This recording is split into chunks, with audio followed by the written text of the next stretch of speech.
calling People versus Dayton Knapton, case number 25-002365.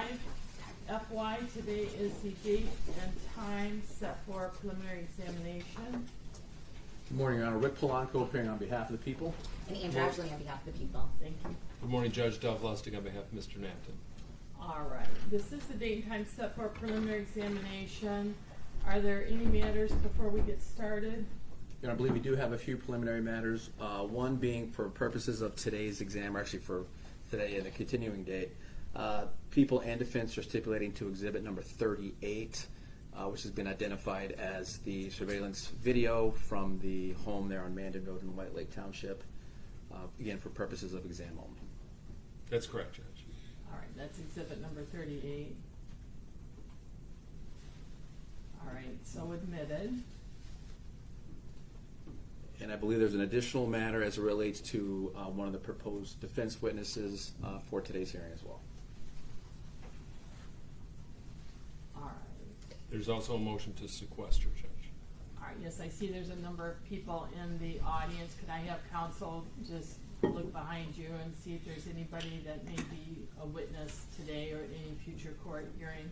If so, they'll need to wait in the lobby.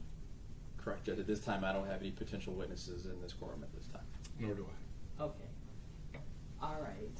And the stipulation in regard to the witness, I'm assuming is the stipulation that I received from the parties requesting that one of your witnesses be allowed to testify via Zoom for the purpose that he's on a medical leave. Correct. Yeah. All Yeah, right. we do stipulate to that, Judge. Again, I know I anticipate it doesn't go off the rails, but if it does, I know we have a continuing date, and we can just bring him in for that date if it happens to go sideways. That's correct. We've already forwarded that stipulation. All right, thank you. And also, we had a brief in-chambers conference wherein I understand that we're going to go a little bit out of order and allow a witness to be called for purposes of, I'll call it efficiency, Sure. Since the witness is here under certain circumstances. So I'm going to allow that since this is a preliminary examination. Sure. And Sure. I can sort the order out myself. So anything else? Not from the people, Judge. Thank you. No. All right. Is this your witness, Mr. Plum? No, this is a defense witness. All right, Mr. Lustig, I'll allow you to call your first witness. You may be seated. Thank you. Judge, I would call Matthew Grenage. All right. And sir, you're already seated, so I'm going to ask you please to just raise your right hand. Do you solemnly swear or affirm the testimony that you're going to give this court is the whole truth? Yes. Okay, thank you. Can you please state your name and spell your last name? Matthew Bishop Greenwich, Grinage. Mr. Greenwich, are you familiar? No objection. I was just going to say before we start, it's my understanding there is an attorney that represents this witness. Do you want to put your appearance on the record, Mr. Yes. Good morning, Your Honor. Michael McCarthy, P30169. I represent Matthew Bishop Grenage in not one but three separate matters. And I am here to advise the court that Mr. Grenage will not give any testimony related to this matter today because of potential criminal liability. He was charged with B&E of the garage that is the setting of the shooting that is before the court today, the case before the court today. He is awaiting sentence following the resolution of that case. And therefore, he has potential criminal liability sitting before him. And for that reason, the fact that he's got this ongoing case, my advice to my client is that he not testify and about anything that he's asked here today. He's going to exercise his right to remain silent pursuant to the Fifth Amendment to the United States Constitution. All right, Mr. Lustig, do you have any comments based upon those responses?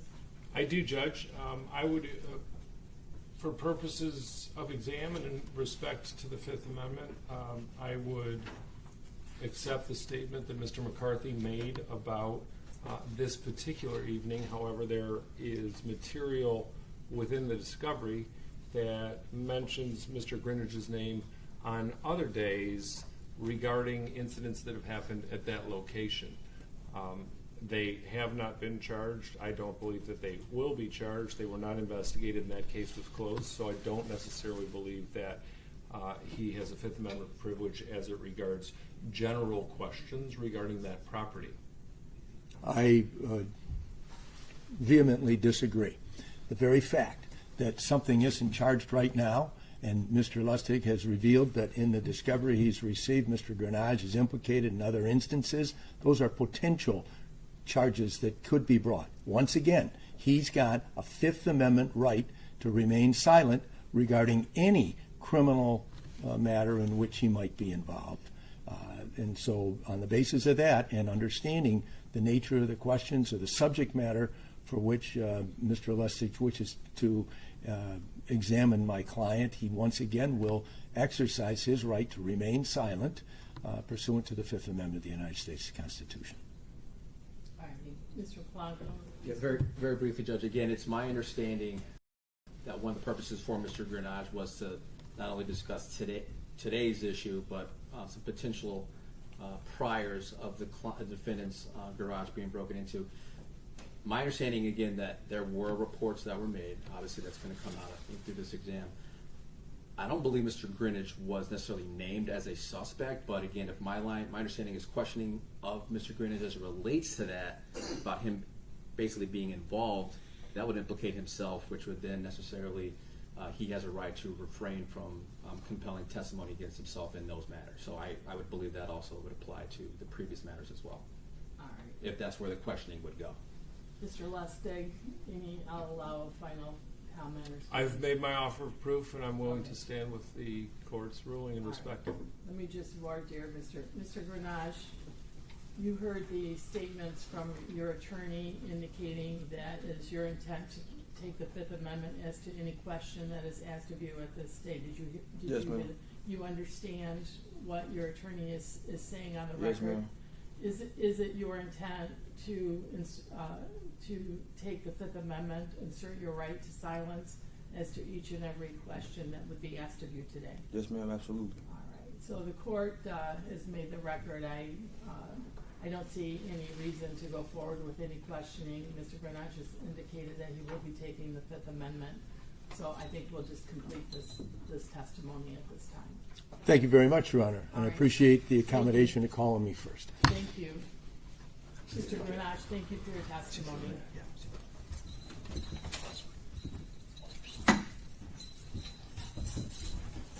Next witness, we'll go back to the people's Thank case you. now, Chief.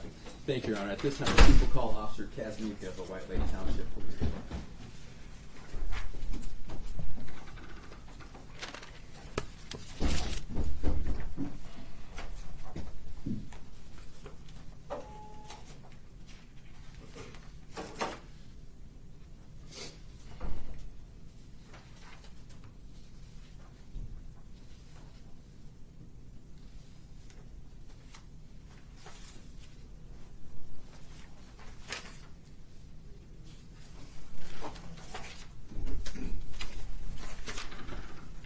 Officer, if I can have you stop at the podium, and can I have you please raise your right hand? Do you solemnly swear or affirm the testimony that you're going to give this court is the whole truth? I do. All right, thank you. If I could have you come forward and take a seat in the witness stand, just pull that front gate forward. Watch your step. Make yourself comfortable. Mr. Conklin, you may proceed when you're ready. Thank you, Your Honor. Sir, could you please state your name and spell it for the court, please? It's Matthew Kazmika, MATHEW, KAS -MIKHA, All right, sir, and where are you currently employed? White Lake Township Police Department, And how long have you been employed with the White Lake Township Police Department? since 2017. Prior to working at White Lake, do you have any other law enforcement experience? I do. All right, and where was that at? Saginaw County Sheriff's Department, and then I went from there to Bridgeport Township. Okay. So, in all, how many years of law enforcement experience do you have? 12 years. What are your current duties with White Lake? Patrol. All right, Officer Kazmika, I want to direct your attention to the date of July the 8th of last year, 2025. approximately a little after 1 o'clock in the morning. Were you working on that day, sir? I was. And what were your duties on that day? Patrol also. Now, when you're in patrol, are you like in a full uniform and fully marked patrol car? I am. Okay. And on that date and at that time, did you receive a dispatch to a location? I did. All right. And where was that location? It was off of Mandan. Is Mandan in the township of White Lake here in Oakland County? It is. And what was the original nature of that dispatch that you received for that date and time? That someone had broke into a garage at that address. Okay. So when you received this dispatch, do you respond? I do. So you respond to that location that you were given? Yes. Okay. And again, what was it that you believed you were investigating when you got there? Breaking into a garage. Okay. And were you the first officer on that scene at that time? I was not. Okay. So someone else was already there. Correct. Do you know who was there before you got to that location? I do. And again, I keep talking about location. Is that 9809 Mandan Road? It is. Okay.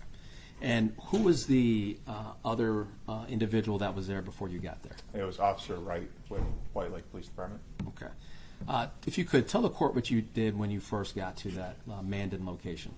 I canvassed the area a little bit to see if I saw the suspects around. And I observed Officer Wright inside the home. Okay. Did you find any suspects when you first did your surveying? I did not. Okay. And you indicated you saw Officer Wright inside talking to people, is that correct? Correct.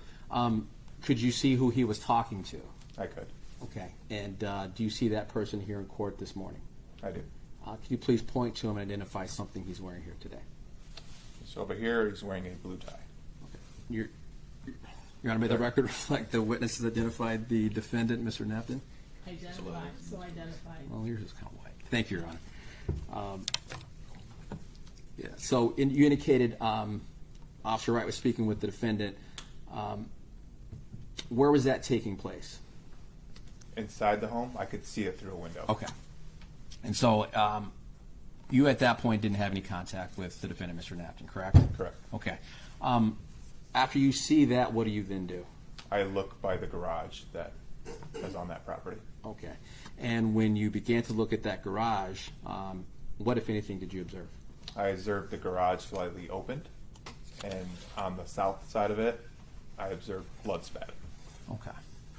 And when you observed that blood spatter, what did you do afterwards? I let our dispatch know that there is blood outside. Okay. And again, where did you notice that blood? On the south side of the garage where it opens, Okay. there was a little bit inside the garage and then a little bit outside. Okay. Did you see anything else that would have been of interest to you at that time? Yes, I began looking around, and on the north side, I noticed spent and unspent ammo Okay. on the ground. Okay. And again, at this time that you're doing this, is Officer Wright still inside talking to the defendant, if you know? Yes. Okay. At some point, do you notify, other than dispatch, you've indicated that, do you notify anybody else of your findings? Officer Wright did exit, Okay. and then we began to talk. All right. And did you let him know what you had found? Correct. Okay.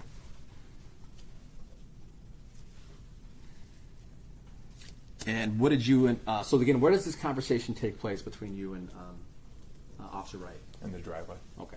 So you're not inside the house? Correct. Okay. At some point, do you and Officer Wright enter the house?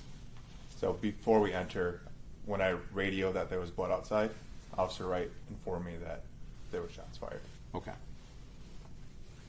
And so, again, when you guys now have collaborated now, you've discussed your story, what do you then do next? We enter the house. Okay. And when you entered the house, that would be your first time, is that correct? Correct. Okay. Did you observe anything when you were inside that house? Yeah, when you first walk in, there was a small or medium-sized dresser, Okay. or cabinet, I would call it. And on top of that, there was a handgun. Okay. And it was on top of that cabinet, you said? Yes. Okay. Do you remember what it appeared like, the description of it, color? It was silver on the top and bottom was black. Okay. All right. So at that point, inside the home, It's you and Officer Wright and the defendant, correct? Yes. Okay. Is there anybody else inside the home that you know of? There was a female, but I'm not sure her relation. Okay. Do you then begin to question the defendant as to what happened based upon what you observed? We go into a bedroom, and he shows us the video of it. Okay. So you saw a surveillance video? Yes. Okay. And he directed you to that video system? Yes. Okay. What did you observe when you went into that area with the defendant? As far as the video, Yes. that there was 7 subjects entered onto the property. There was a detached garage. One of the subjects open it slightly, and a bunch of them crawl underneath. And then Dayton exits the home and yells at them, and they start crawling out underneath the garage, and he starts shooting at them. So you could recognize the defendant in that video? Yes. Okay. You indicate that he yells at them. Does he? What makes you think he was yelling at them? Did he say something? He did. I don't recall the exact words. Okay.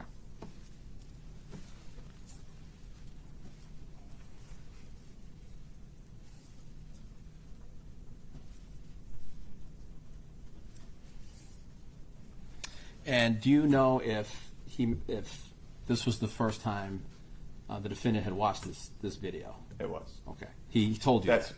from what he told us. It was the Okay, first so- time he'd seen it. So with you and Officer Wright, that was the first time he saw what was happening outside? Correct. On that system? Okay.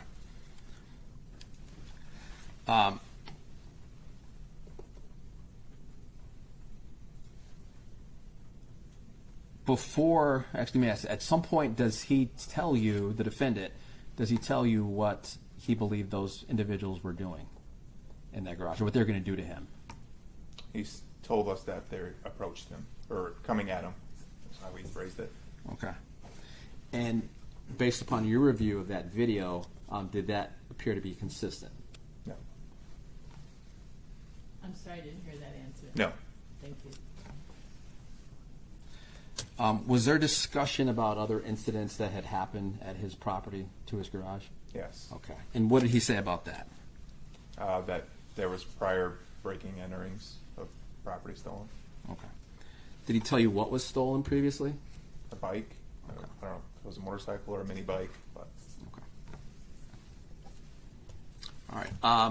Let's go back. Let's talk about the gun if we can. Did you ask him if the gun that you observed had any connection to this incident? it was Officer Wright that told me that Okay. that was the gun used. Okay, so Wright told you that? Yeah. Okay. Was that gun ever collected from that residence? Yes. Okay. And who did that? I did. Was the defendant asked if he had any other weapons inside the home? Yes. And did he? Yes. There was a shotgun and a rifle. Okay.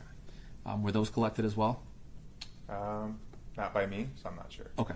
So the only thing you collected or would have collected from that property was the handgun. Correct. Do you know what kind of gun that was? It was a Smith and Wesson. Okay.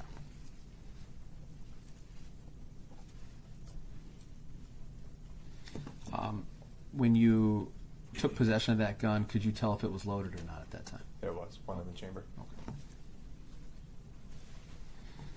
All right. Did anybody else arrive at the scene when you and Officer Wright were speaking with the defendant? His father. Okay. So his father is there. How about any law enforcement officials? Anybody else show up after that? Yes. We had Officer Hunt and then Sergeant Snow. Okay.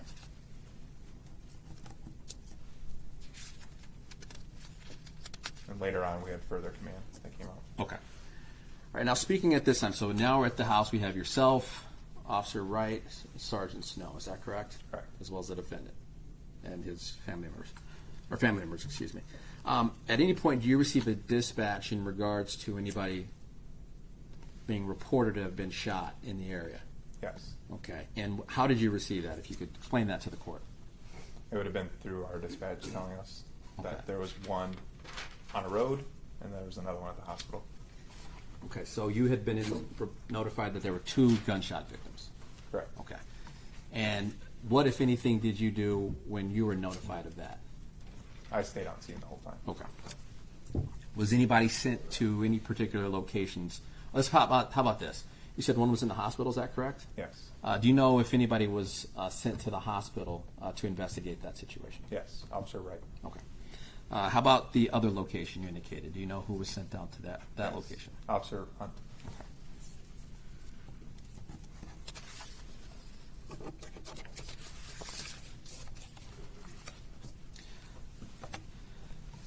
Now, away from Mandan Street, did you do any investigation in any other neighboring area to that location? Yes. Okay, and where would that have been? I walked around the block, the next road over. Okay. It's Malik. Malik?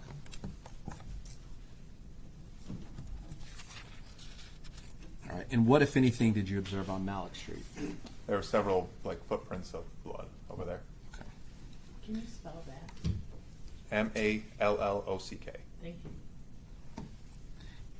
And I'm sorry, you indicated you observed footprints, you said bloody footprints? Correct. Okay. And did you notify anybody of what you had observed? Yes. And who did you notify? Sergeant Snellen or everyone that was on scene. So command and our detectives.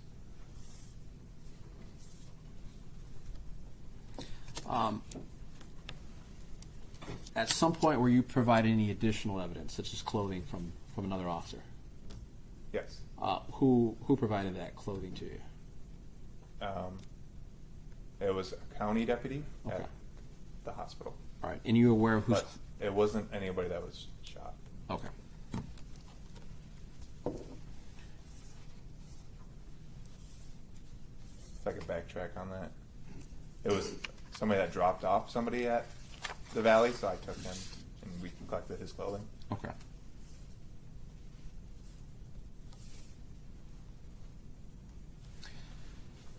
Now, Officer Kesnick, I want to show you what's been previously marked as exhibits 1 through 13, as well as 16 through 37.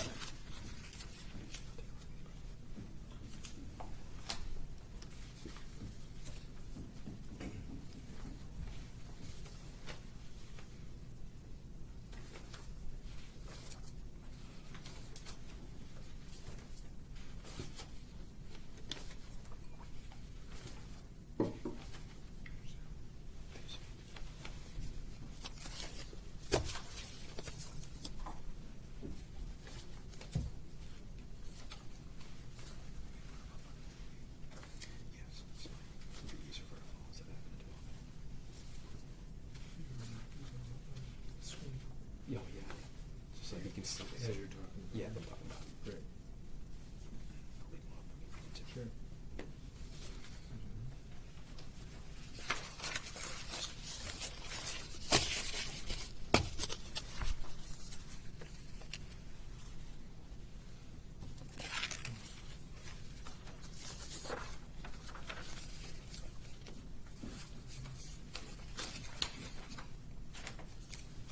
Going to approach the witness. Yes, you may.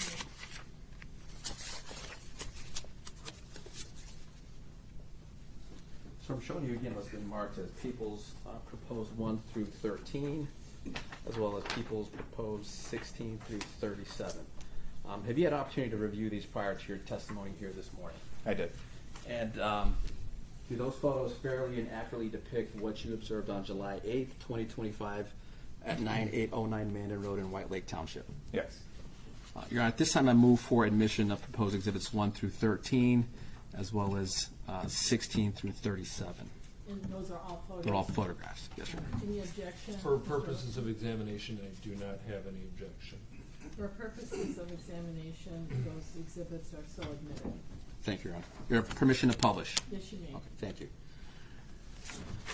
Officer Kesmika, looking here at People's Exhibit number 1, what are we looking at in this photograph? The residents from the roadway. Okay.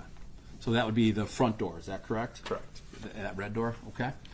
Now looking at exhibit number 2, what is this a photograph of? It'd be the west side of the house. Okay. A different entrance or exit.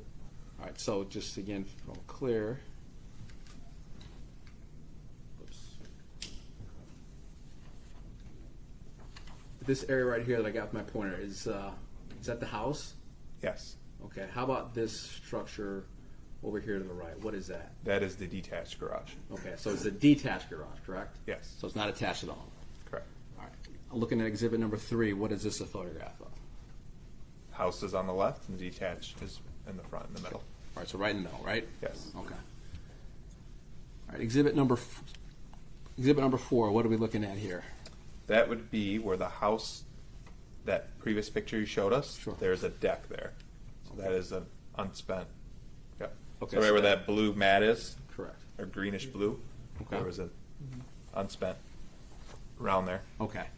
So that's immediately, that unspent round is immediately outside that door to the left of this photograph in exhibit number 3, correct? Yes. Okay. And again, that's an unspent round, is that correct, that we're looking at here in 4? Correct. Okay. Now, looking at People's Exhibit number 5, what is this a photograph of? That is a side door to the detached garage. Now, looking at those things here at the bottom, those things in yellow, what are those things?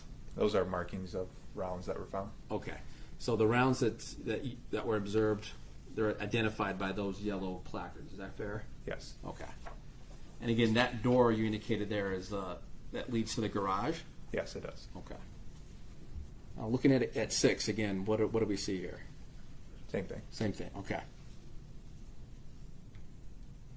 All right, and 7 would be the same thing as well, correct? Correct. All right, now looking at People's Exhibit number 8.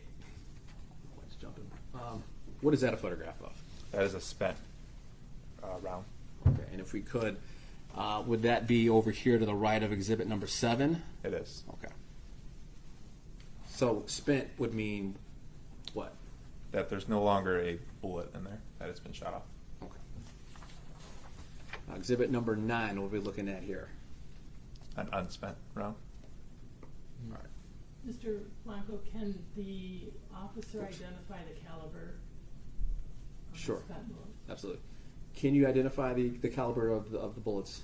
I know what was in the gun that I collected. Okay. I can go off of that, but I did not directly identify it from that You picture. didn't examine these. Correct. Okay. What was it that you observed in the gun that you recovered? They're 9mm. Okay. All right. Now looking at exhibit number 4, what do we see here? That is an unspent round. Oh, sorry, that jumped. Exhibit number 10. What are we looking at here? An unspent round. In the You sure it's an unspent round? And you can look at the photograph in front of you. It might help you. I know it's a distance from you here. yes, I'm sure. Okay. All right. Now looking at 5. Number 11. People's Exhibit 11. What do we see here? Yes. Oh no, I mixed them up. Yeah. Yeah, it was a spent round. Yes. Okay. Spent. Yes. Unspent. So spent here in 10, correct? Correct. And unspent, Unspent, here in 11. Okay. yes. I just wanted to clarify that for the court. All right, now looking at exhibit number 12 here, what is this? Unspent. Okay. And looking at 13, what do we have here? Those are bullet holes. Okay. There's 1, 2, and 3. All right. Now I want to indicate the door there that we see with the handle. Oh, it jumps. There's a little piece of like strip. Do you see that there? Yes. And what is that for? That's for measurement to see the distance Okay. So that or to see the size of the okay. bullet also. So that wasn't there when you first observed the door on that day. Correct. It was not there. All right. So I'll clarify. So again, that's just to identify what was there, correct? Correct. All right. Or what you observed. Can we also clarify, was that the door going into the garage? Yes, that is the side door into the garage. Okay, thank you. Yes. All right. Now looking at exhibit number 16, what is that a photograph of, sir? That is the door to the detached garage. I don't know what's happening here. Joseph thinks it just keeps skipping forward on us.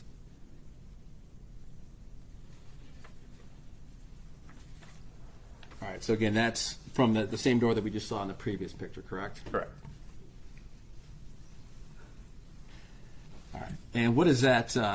What was that evidence of again? Gunshot bullet holes, through the door. Through the door. Yeah. All right, now moving on to 17, what do we see here? An unspent round. Okay. And looking at exhibit number 18, what is this scene now? Those are also more rounds. Okay. Where is this located? So obviously this is a different area. Where's this, just to clarify for the court? So that is the detached garage there. The fence link is separating that from that previous door that we saw. That. Okay. So on the other side, there would be the other bullets that we just saw. Okay, so through that chain link fence on that porch that we see back there, that would be where those other bullets would Yes, be. and that side door would be right there. Would be right there. Okay. So again, that structure that's basically at 12 o'clock in this photograph would be the detached garage, correct? Correct. Okay. All right, and again, these are evidence of casings or unspent rounds that we see in this photograph, correct? Yes. Yep. Okay. All right, now moving on to exhibit number 19. What do we see here? An unspent round. And moving to exhibit 20 Spent round. and 21 Unspent round. and 22. Unspent round. Or spent round. Okay. And 23. Spent round. Unspent round. 24, okay. How about in 25? Spent round. Okay. And 26. Unspent round. Okay. And 27, what do we see here? That is the detached garage. Okay, so this would be obviously That's the southern. from the southern side, correct? Yes. Okay, and the house would be, where was the house located in relation Just the to right this of that. photograph? Okay. And, all right, looking here at exhibit number 28, what do we see in this photograph here, sir? Blood on the ground. All right, and you see where placard number 4 is in this photograph? I do. What is that? Blood. Okay. How about located near placard number 1? That's blood also. And how about 2? Blood. Okay, so all those placards there, did they indicate the presence of blood? Yes. Okay. Moving on to exhibit number 29, what do we see here? Blood. Okay, that's a close-up of number 1, correct? Correct. The blood from the garage? All right, exhibit number 30. Again, another, Another close up of it. okay. 31, what do we see here? That is.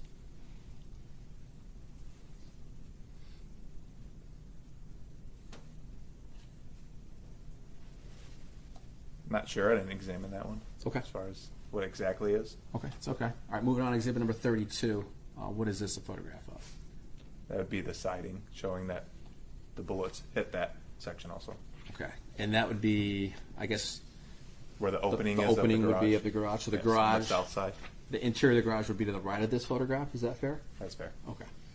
All right, and exhibit number 33. What do we Blood. see here? It's blood. Okay.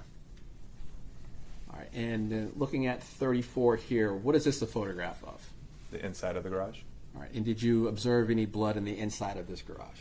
I never went in, so I would have just observed the front there on the bottom. Okay, but were you able to observe it from the outside? Correct, Blood I can in look the in. inside? Yes. By looking at it, okay. All right. And again, 35, what do we see there? Blood. Okay, and that would again be inside the garage, correct? Correct. All right. And 36, same view? Same thing. More blood. And 37, More blood. what is that thing that we see at the top of the photograph there, that orange? It's a that shop one- vac. Shop vac, okay, so that blood was located near that shop vac. Yes, And that shop vac, was that inside that garage? it was. Okay.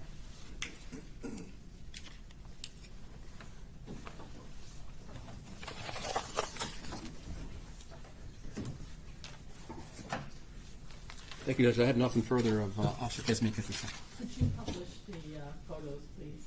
Sure, absolutely. Thank you, Judge.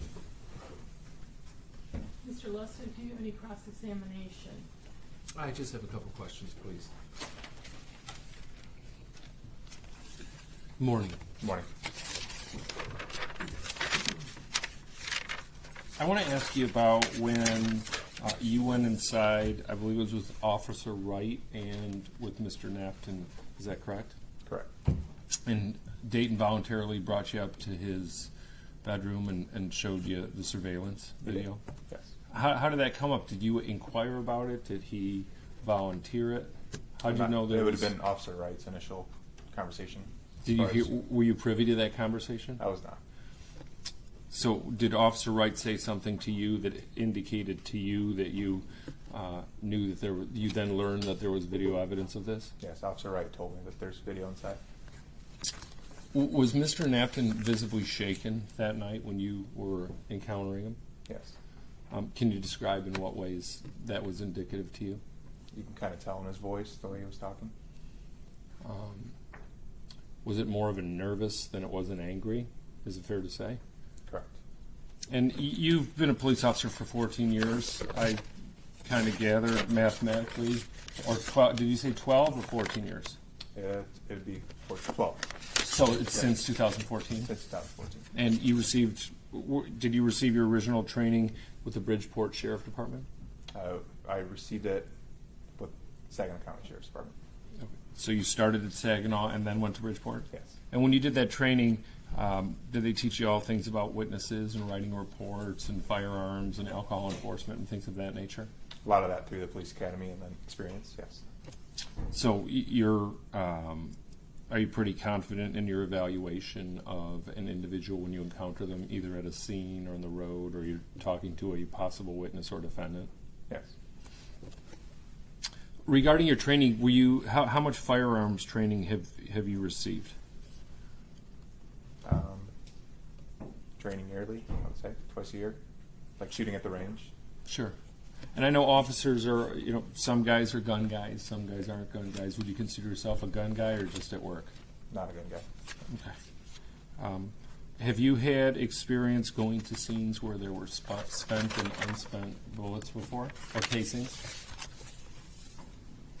Not necessarily. Is this the first time you had seen so many unspent bullets? Correct. Did that trigger anything in your mind or make you think this is kind of strange? That the gun kept jamming. If that's what you're going at. Oh, so you thought it was jamming, or do you? I don't know, but I would think that maybe it was jamming and they were trying to. So that would be reload it. one of your initial impressions. You haven't confirmed that the gun jammed. You don't know, like, oh, I've shot guns thousands of times. That's what happens. That was your impression. That would be my impression if I saw Okay. unspent and spent. When you went upstairs to look at the video, how are you? You're testifying that it was the first time that Mr. Knapton had viewed that video. What led you to believe that? He told us. Did you have any indication that it wasn't the first time? You had to answer audibly. Oh, did I have any indication it wasn't? Yes. Did I have any indication it wasn't? In other words, here, let me rephrase the question, and you have to say yes or no because it's being recorded. Yeah. Did someone ask, is this the first time? Did he volunteer? This is the first time I've seen it. How did that come up? If you remember. I guess I don't recall. Well, you definitely put that in your report, right? That it was his first time seeing it. Yes. I'm just curious and would like to know as to where that came from. Did he say, let me rewind it? Did you all say, have you seen this before? You or Officer Wright say, have you seen this before? Is there anything that would jog your memory in that regard? It doesn't, but from what I remember, it was his first time seeing it. I don't know how that came about. But Was it all loaded up already, or how did he get to playing the video, if you could describe that? he was getting to that section on the video. It wasn't like I walked in and he just pushed play. He was going with it, or like playing on the system a little bit to get to that point. When you walked in and how was that seen by you? How did you view the video? Was it on a phone? Was it on a TV? It was on a monitor? TV. Where was that TV located? In a bedroom. Was the TV on, and was the security video already up, or was the TV off? TV was on. TV was on. Was there anything displayed on the TV when you walked in the room? Surveillance video. Okay. And then he backed it up at that point in time? Correct. He got to the point to show us what happened. Did you notice any reaction from him? Did he say anything? Were you guys just, what was happening in the room when he played that? He was just showing us and saying that they came at him. He was saying that they came at him as he was showing it to you? In that room he was.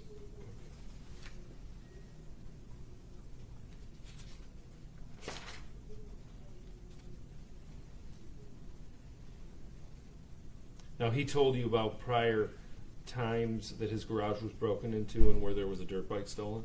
Yes. Do you remember his statement or how that came up? His dad came first and mentioned it, and then he kind of told us. Well, was his dad in the room when you were where was His dad was right outside the room. right outside the Yeah. bedroom? Yep. So I was by the doorway. Uh-huh. Dad was right on the right, and said that this has happened before. And then Dayton, did he elaborate on that? Yes, that's happened before. Was there any further discussion about it? Like, hey, do you know who's doing it, or did anyone ever get arrested for it, or anything of that nature? I don't know what previously happened. I And- don't know the outcomes of it. Right. Was there any discussion? Did Mr. Knapton or anybody else say anything about it, or did you guys inquire about that? We did not. If I can have one moment.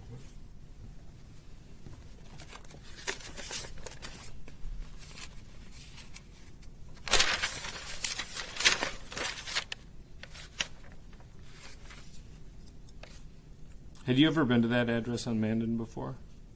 Not that I recall.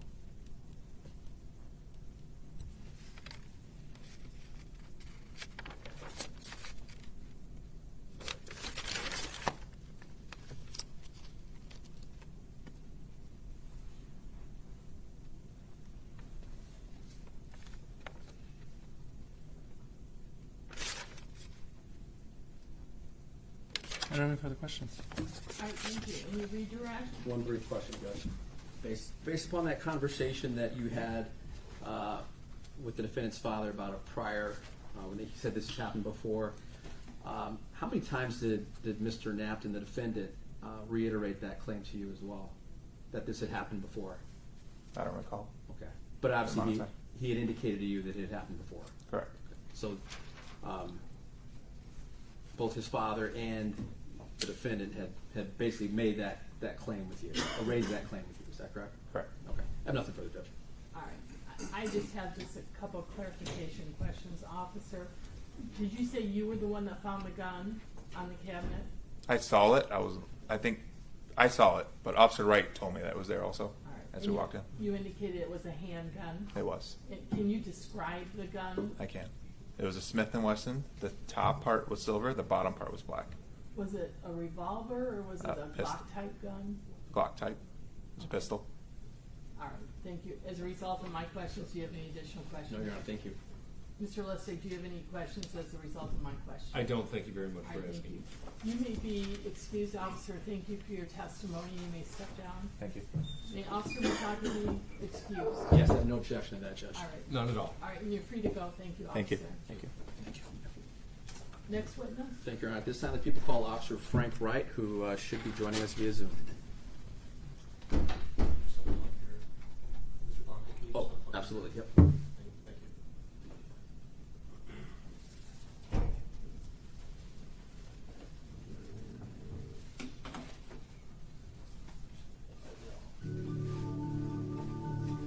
This is the officer that's on Zoom.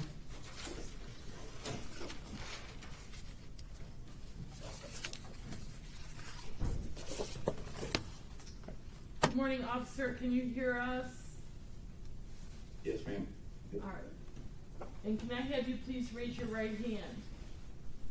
Do you solemnly swear or affirm the testimony that you're going to give this court is the whole truth?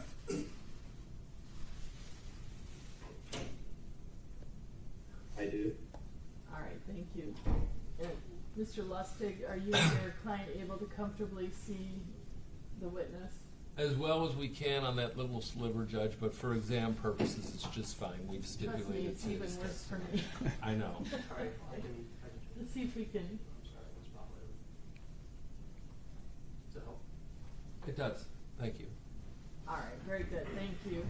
Mr. Blanco, you may proceed when you're ready. Thank you, Your Honor. Sir, could you please state your name and spell it for the court, please? FRANKWRIGHT, All right, thank you, sir. Where are you currently employed? White Lake Township Police Department. And what are your duties currently with the White Lake Township Police Department?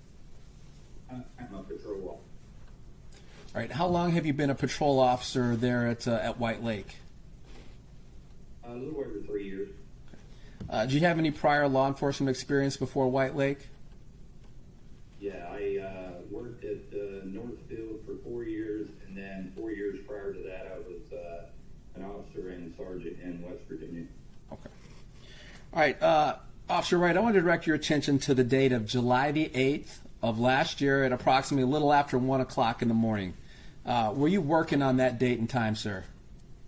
I was And what were your duties on that date? patrol. And sir, on that date and time, did you receive a dispatch to go to a certain location? I did. I was just on to 9809 Mandan Road. And is that located in the township of White Lake here in Oakland County? Yes. All right. And what was the nature of the initial dispatch that you received about that location? It was for individuals breaking into a pod. All right. And were you made aware of any other additional information before you got to that residence? Yes, that there was 4 or 5 individuals that had broken into the, were currently running southbound on Old Rion Road. Okay. Did you eventually drive to that location, to 9809 Mandan Road?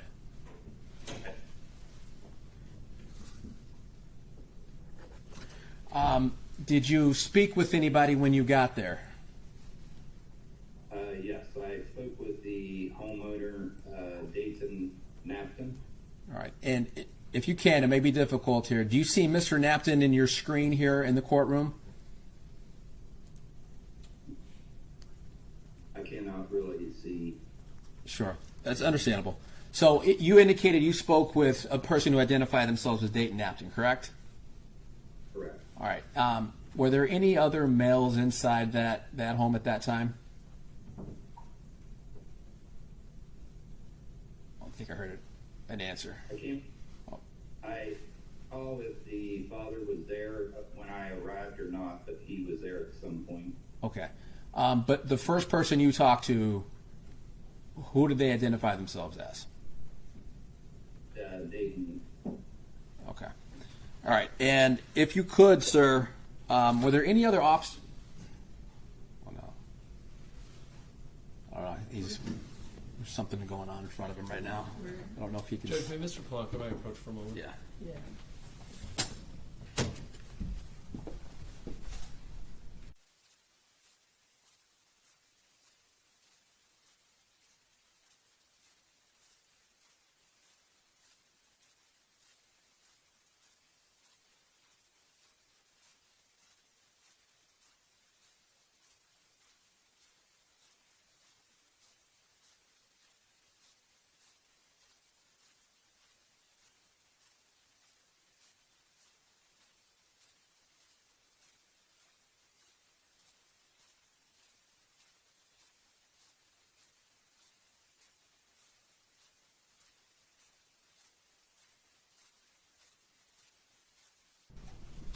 Thank you for that brief bench conference. I've just conferred with counsel, and Officer Wright, we're having lots of audio difficulties getting your answers, and it's going to be extremely difficult for transcribing purposes and actually just for purposes of counsel being able to properly question you.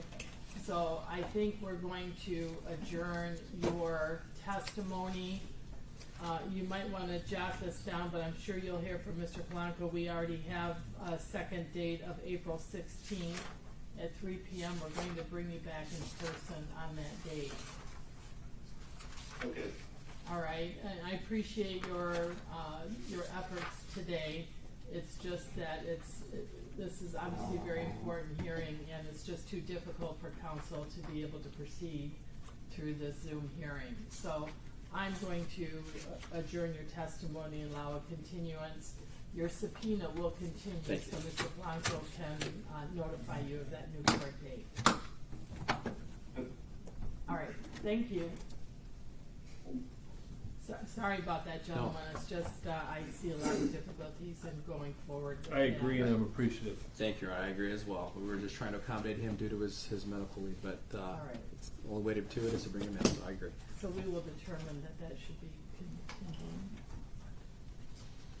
Any additional witnesses at this time? Yes, Judge. This time the people call Officer Hunt of the White Lake Township Police Department.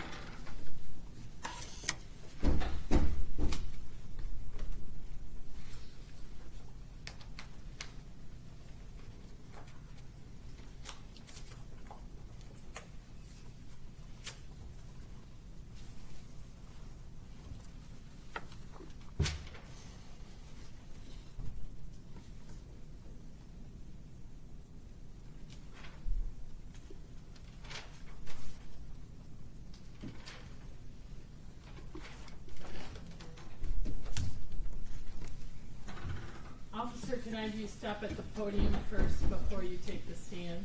Can I have you please raise your right hand? Do you solemnly swear or affirm the testimony that you're going to give this court is the whole truth? I do. All right, thank you. I can have you come forward and take the witness stand. Just pull that front gate forward and have a seat. Make yourself comfortable. Mr. Conklin, you may proceed when you're ready. Thank you, Your Honor. Sir, can you please state your name and spell it for the court, please? Officer Marcus Hunt, Marcus Hunt. Sir, where are you currently employed? Currently employed at the White Lake Township Police Department. What are your duties with White Lake? I'm a road patrol officer. And how long have you been a road patrol officer there at White Lake? Just over 3 years now at White Lake. Any other prior law enforcement experience? All right, so all 3 years as a law enforcement officer has been with White Lake? Correct, outside of the police academy. Outside the police academy, sure. All right, sir, I want to direct your attention to the date of July 8th of last year, again, a little bit after 1 o'clock in the morning. Were you working on that date and time? I was. And were you working in your position as a patrol officer? I was. Did you receive a dispatch to go to a certain location? Yes, an address on Mandan. Okay. And Mandan, is that located in White Lake? It is. All right. What was the nature of that dispatch in which you received? Several subjects breaking into a garage. So, again, that's what you were notified of? Correct. Okay. Upon receiving this information, what do you then do next? Make my way to that address. I came in from the south. Some officers came in from different directions to just for the location of the residents, in case people scatter, try to come in from multiple different angles. Okay, so that's a strategic sort of action? Correct. Okay. When you were making your way to that location, you indicated from the south side, is that right? I believe I did come in from the south. So when you're coming from that area, did you locate any suspects involved in that breaking and entering? I did not. Okay. Were you the first officer that arrived on scene at that time? I was not. Okay. So there were other officers already there? Correct. All right, are you aware who those officers were? Officer Kazmika and Officer Wright. All right. Now, did you receive a separate, while you were making your way to that location, did you receive any other information that may pertain to that break-in and entering? About some maybe shots being fired? Nope. No? Nope. Okay. I didn't. We were not advised of any shooting before arriving at the location, only around 5 possible subjects. Okay. When you get there to that location, did you immediately speak with someone? I spoke to some of the other officers. Okay. I And who did you not. speak to? Officer Kazmika. Okay. And Officer Wright. Did Officer Kazmika advise you of what he observed? He advised me he had located some casings, spent casings, and a little bit of blood by the garage. Okay. After he had indicated that to you, do you then attempt to survey the area? Yes. Okay. And what did you find when you got there? I located, like Officer Kazmika had pointed out, there was some blood by the garage door. I observed some blood and some disturbances in the dew, in the grass adjacent to the driveway, traveling south on Old Rihanna. And I've continued to follow the blood trail that led all the way down Old Rihanna until it ended. Okay. So you were able to observe, just so I'm clear for the court, observe a blood trail from 9809 Mandan all the way through to a different street. Is that correct? Old Rihanna? I believe so, yes. Okay.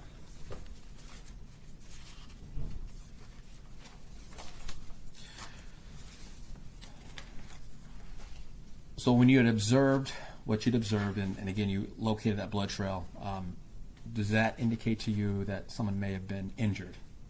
Yes, definitely. And seeing the casings, do you believe that someone may have been shot?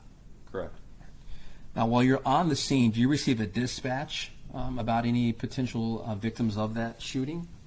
Correct. While I was on scene, our dispatchers advised that there were 2 different locations of some victims. One victim at Huron Valley Hospital and another victim nearby the hospital in Commerce.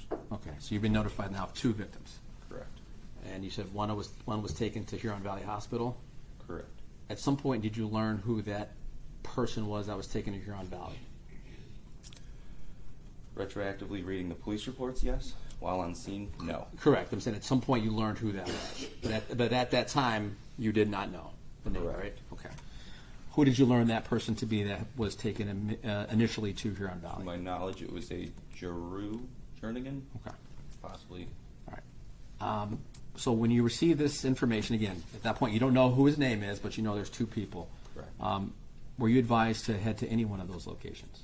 Correct. I was sent to the victim nearby the hospital, and Halfpenny Court was the street name in Commerce. Okay. So you were sent to a location, just so I'm clear for the court, where someone was suspected of have been shot and injured on Halfpenny Court in Commerce Township.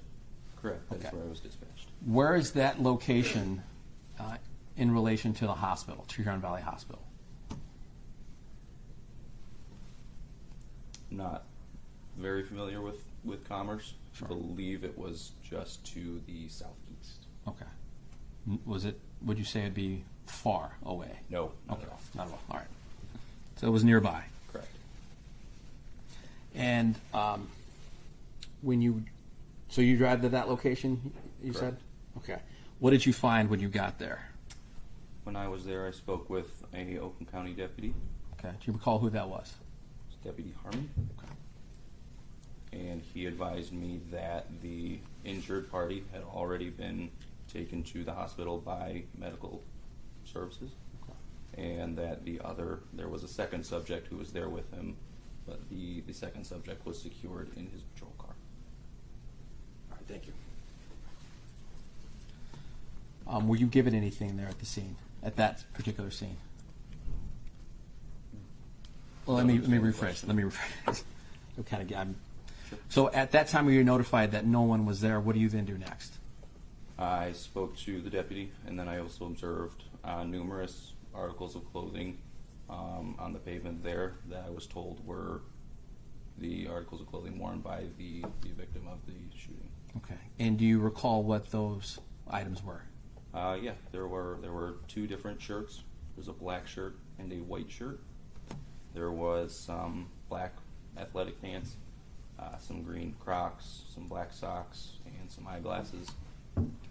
Now these Crocs, just so we're clear for the record, what are Crocs? Oh boy, What do they cover?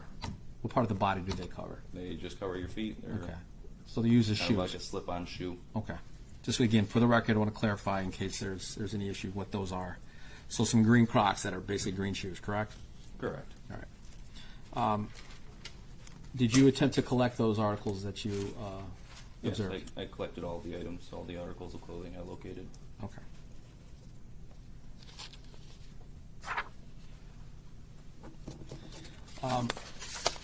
Now, this victim who was previously located at that location, did you come to learn what had happened to that person? By speaking to the other subject that was at the scene, he advised me that he was shot near that address on Mandan. Okay.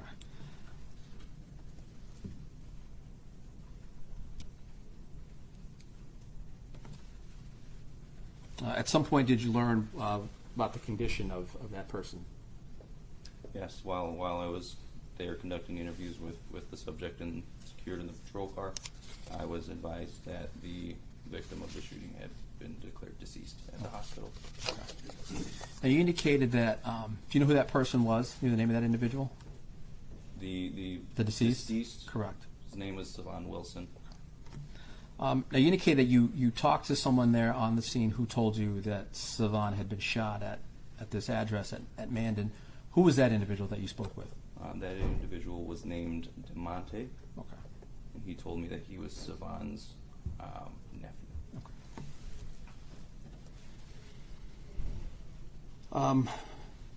Now, this DeMonte, this individual named DeMonte, what happened to him after you encountered him there on July 8th? I interviewed him regarding the nature of the call, what he observed, what he saw. Okay. And I notified, well, he actually contacted his mother. Okay. I spoke with his mother on that scene there at Halfpenny Court as well. And after the interview, I transported him back to the White Lake Police Station.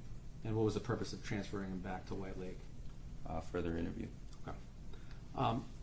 About how much time passed from when you arrived there at 9809 Mandan to when you were notified that there was a shooting victim located there on Halfpenny Court?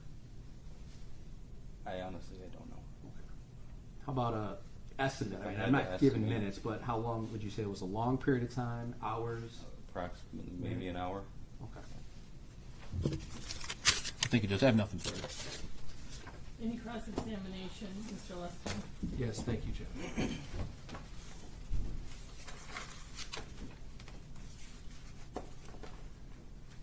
Good morning, Officer Hunt. Good morning. Did you ever have contact directly or speak to Mr. Knapton that night? No. So your role, who assigned you your role? Was that Sergeant Snow? Yeah. Because when you come to a scene and you're a patrolman and there are supervisors there or people who have more senior roles, is it generally that they assign people, hey, you do this, Hunt, you do this, right, and things, does it go like that? Typically, sometimes there are some minor changes depending on, if first on scene, if you interview a certain person, Sure. what your knowledge base is, but typically, yes. And at some point in time when you responded, when did your role become to leave the scene and then go to Halfpenny? Who told you to do that? I made contact with Sergeant Snow regarding the second call of the second victim at Halfpenny Court, and she told me to respond to that location. So interestingly, you keep using the word victim. You're referring to the person who was shot, correct? Correct. The injured party, yes. Because technically, you're sent to that particular location because the victim was Dayton Knapton because it was his home who was dropped into. He's a victim as well, right? According to your police reports. Sure. Okay. So there's victims all over the place. There's one person who shot. There's another person who shot that you learn, and then there's the homeowner, correct? Correct.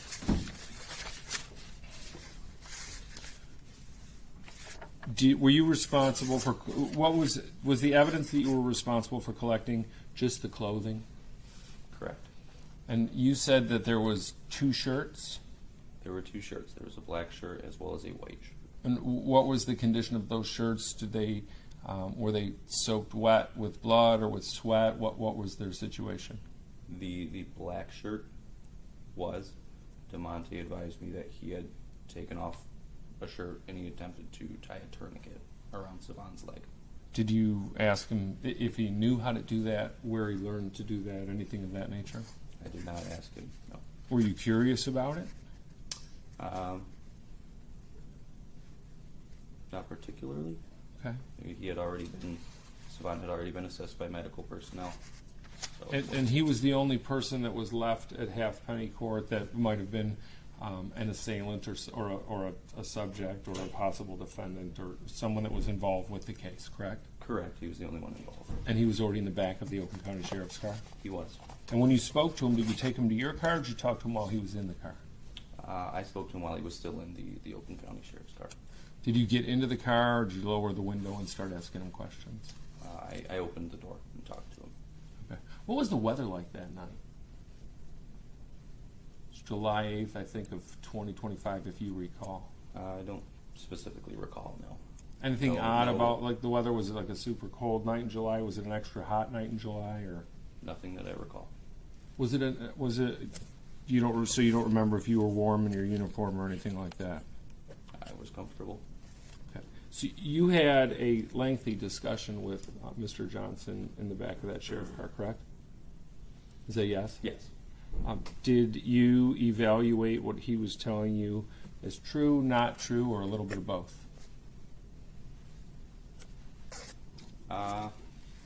Depending on the point during the interview, there was definitely elements that I believed to be both true and false.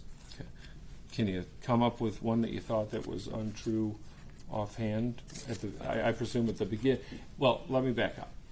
When you speak to defendants or people that you're investigating, oftentimes someone tries to tell you one thing and that's not jiving with what your understanding of what happened is. Is that correct? Correct.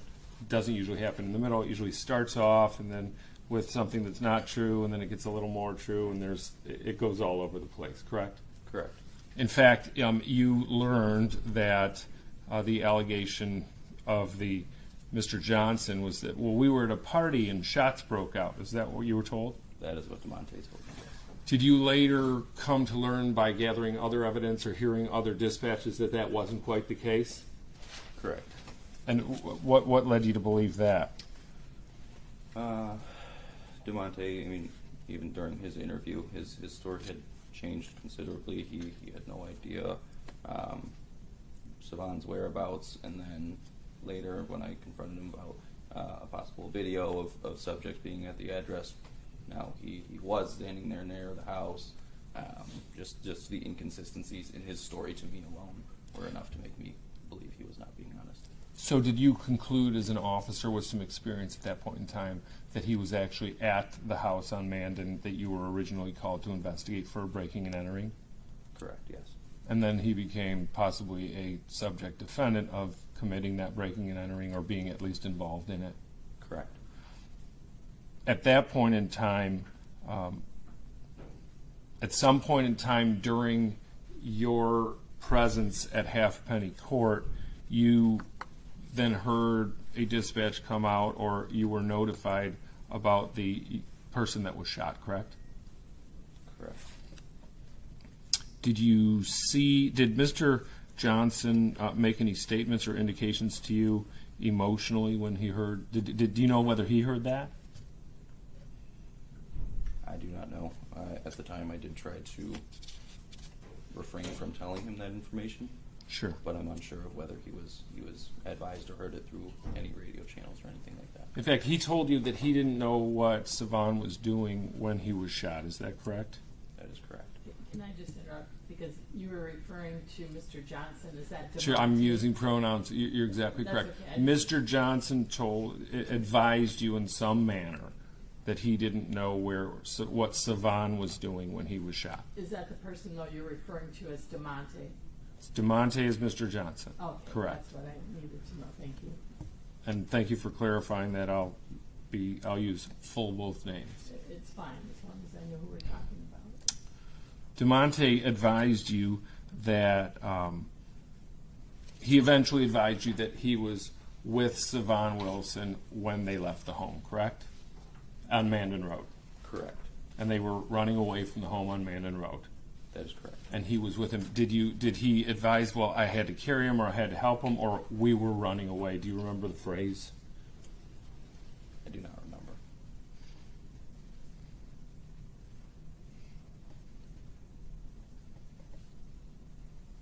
He also advised you that when they were running away, they ended up being offered a car ride by a male in a minivan. Is that correct? That is correct. And being a police officer, did you ask any questions about the person who may have been driving the minivan or the unknown subject at that point in time? I did. And what did you learn? Nothing. Mr. Johnson told me that he didn't remember any description of the subject. He said he didn't know who the driver was, where he came from. He gave me almost no information outside of the fact that it was a male. Did you find that strange? Yes. Did you find that credible? No. Judge, again, I understand that we've got a lot of questioning on this. I'm going to just object as it relates to relevance of what DeMonte Johnson has told him about about an incident that occurred previously. It's hearsay for one, and then two, as it relates to where we're going to, what his story after the fact, I don't know how that shows any elements in this case by a probable cause standard. Clearly that's what we're obviously here for. But again, I think that this conversation is, we've now gone far outside the scope of this hearing. I absolutely don't believe that. We're talking about within an hour of the incident happening, and and this officer comes in contact with someone who was doing the B&E that was with the person who was shot.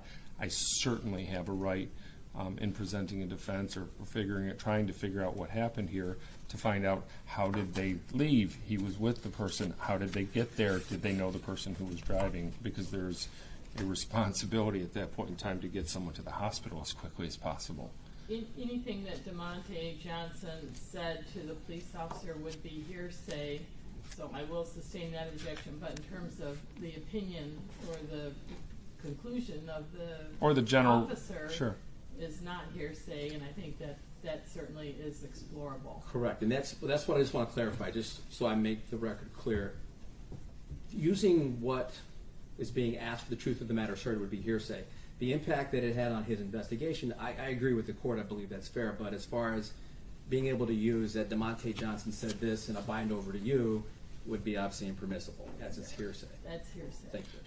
with specific statements. I understand that. So I can ask more generally. He can make conclusions based upon a conversation, but he can't tell us what DeMonte said. DeMonte can tell us that. Did you ask Mr. Johnson why they were in the street and not at the hospital? I believe so, yes. And what was the conclusion that you made based on what you were told? Mr. Johnson advised that he and Savan were both forcefully kicked out of the vehicle that had dropped them off there at that intersection. Did that make sense to you at that point in time? No. Was it communicated to you in any manner without specific words that DeMonte had pled with the person, please take us to the hospital, don't drop us off? I'm sorry, can you repeat that question? Was it communicated to you that DeMonte had asked the driver that he didn't know or pled with him, please take us to the hospital, don't drop us off? Not that I recall.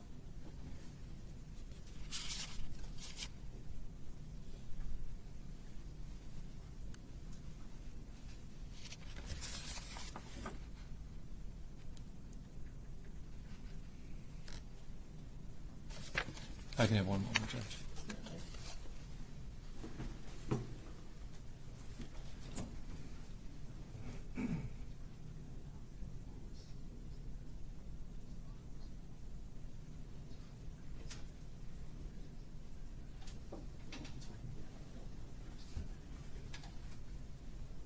I don't have any further questions. All right, any redirect? No, Your Honor, thank you. All right, I just have a clarification because, and you may have told us this, officer, but I'm not clear. I'll call him DeMonte. He was in the sheriff deputy's car, patrol car, is that correct? Correct. All right, and that's where you interviewed him? That is right. All right, and was he injured? No. Okay. He told me multiple times. I clarified that before any interviewing. He said, Okay, thank you. As a result of my questions, do you have any additional questions, Mr. Blanco? No, Your Honor, thank Do you. you have I any? have one really quick one. Okay. Is it a fair estimation that that car where DeMonte Johnson was and where this particular portion of your testimony occurred, where this Leith Road and Halfpenny, where you certainly believed that that's where they were dropped off, correct? And the physical evidence indicated that? I'm so sorry. Can you repeat that? Sure. It was evident to you from the shirts in the road, the blood, the fact that DeMonte Johnson was there, that that's where DeMonte Johnson and Savan Wilson were dropped off, correct? Yes. You had no reason to disagree with that. Correct. And that was approximately 4 blocks from Huron Valley Hospital. Possibly, I don't know. Well, if I told you that the ambulance that came from the back of that hospital's odometer indicated 0.4 miles to get there, and it had to drive around the back, would that jive with what you know as a police officer to be about 4 blocks? Approximately. Thank you very much. Any redirect? No, you're not. Thank All you. right, officer, thank you for your testimony. You may step down. The officer will be excused. I have no objection to that, Your Honor. None at all. You may be excused again. Thank you for your testimony. Thank Any additional witnesses? Yes, one other additional witness, Your Honor, Sergeant Jessica Snow of the White Lake Township Police Department.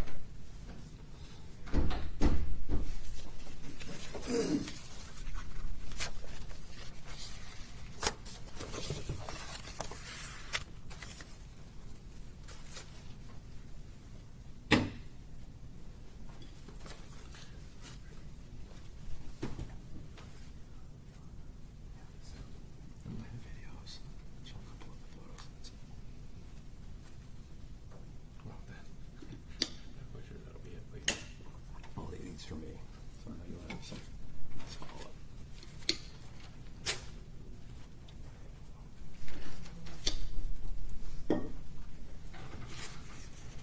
Good morning, Sergeant. Can I just stand at the podium? Okay, that's good. Raise your right hand. Do you solemnly swear or affirm the testimony that you're going to give this court is the whole truth? I do. All right, thank you. You can come have a seat in the witness stand. Just pull that front gate forward. Make yourself comfortable. And you can sit when you're ready. Thank you, Your Honor. Good morning. Good morning. Can you please state your name and spell it for the court, please? Yes, Sergeant Jessica Snow, Jessica And where are you currently employed? White Lake Township Police Department. And what are your duties with White Lake? I'm a sergeant. And how long have you been a sergeant there at White Lake? Just shy of 1 year. How long have you been with White Lake now? 12 and a half years. Any prior law enforcement experience? Briefly with Oakland County Sheriff's Department and briefly with Walled Lake Police Department. Okay. So all in all, how many years have you been in law enforcement? 13. And Sergeant Snow, I want to direct your attention to the date of July 8th of last year, at a little bit after 1 a.m. In the morning. Were you working on that date and time? Yes, I was. Okay. And as a sergeant, what are your duties on a day-to-day basis? I do road patrol as well as command the shift of gentlemen that were on my shift that day. Okay. All right. And on that date and on that time, did you receive information about an incident that occurred at 9809 Mandan Road there in White Lake? Yes, I was. Okay. And how were you informed of that information? There was a dispatch call out for a possible breaking and entering into a garage at that address, and so officers were responding to that scene. When you got that dispatch, was there any indication that shots had been fired from that location? No. Okay. So you were under the understanding that it was only a breaking and entering. Is That's that fair? correct, yes. Okay. All right. Did you respond to that location? Not initially, no. Okay. Do you recall who did initially respond to that location? Officer Kazmika and Officer Wright. Okay. And if I could, just to clarify, because it may be asked, why did you not initially respond to that location? At the time, that was just a call that the officers were going to respond to. There were no subjects still on the scene. Okay. And again, at that point, you haven't been given any information that there was a shooting that had occurred, correct? That's correct. Okay. At some point, do you receive information, additional information, I should say? Yes. Okay. And what is that additional information that you received? I received a phone call from Officer Kazmika letting me know that he had located some ammunition rounds and blood on the scene, and so then I responded at that point. Okay. So you drove to that location, and when you get there, who's on scene? What officers are on scene at that time? Officer Hunt was also in response to that scene, so Okay. it was Officer Kazmika, Officer Wright, Officer Hunt, myself. Dayton Knapton was there, as well as his father and another female in the residence. Okay. So that's the scene that we have when you get there. Yes. Okay. Did you attempt to speak to the homeowner You Yeah. determined who the homeowner was? I did. Dayton Knapton was the homeowner. All right. And did you speak with Dayton Knapton? Yes, I did. All right. Do you see him here in court this morning? Yes, I do. Can you please point to him and identify something he's wearing here today in court? He's right there, and he has a blue suit and glasses. How about tie color? Oh, Yes. I'm sorry. Probably can't see. Solid blue tie. I apologize. I'm sorry. It's okay. Thank So you. identified. Thank you, Your Honor. It wasn't on purpose. Well, let me clarify this. How do you know the defendant? Do you know him previously to this date? I did. Okay, and how did you know Mr. Knapton before I was July his 8th? school resource officer at Lakeland High School. Okay. Just want to clarify. So you do know who Dayton Knapton is? Yes, I Okay. And so when did you ask the defendant, Mr. Knapton, what had happened that night? Yes, I did. Okay. And what did he tell you happened? Dayton said that he got an alarm on his phone that there was activity near the garage of his residence. He said that he went out the back into the backyard and saw, I believe he said six subjects were fleeing out the garage and coming towards him, and that he began at that point shooting at the suspects coming out of the garage. All right. How did the defendant appear at the time that you were talking to him? He was visibly shaken. Excuse me. Okay.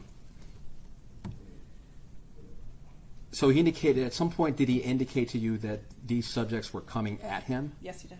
Okay. And in response,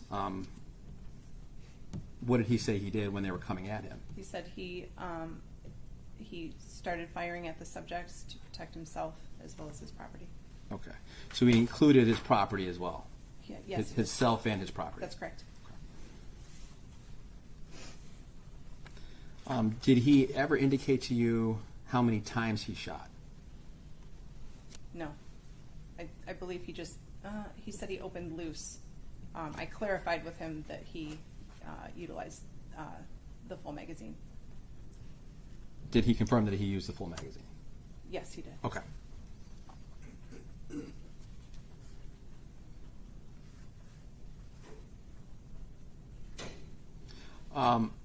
Were you ever notified of any potential video of this incident? Yes, I was. Okay. And how were you notified about that? Dayton told me that he had video. Okay.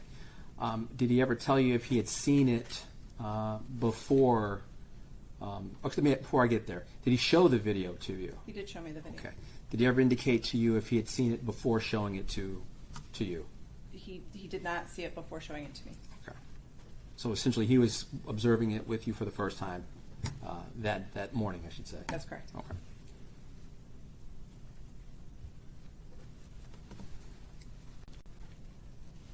I'm gonna, if I could.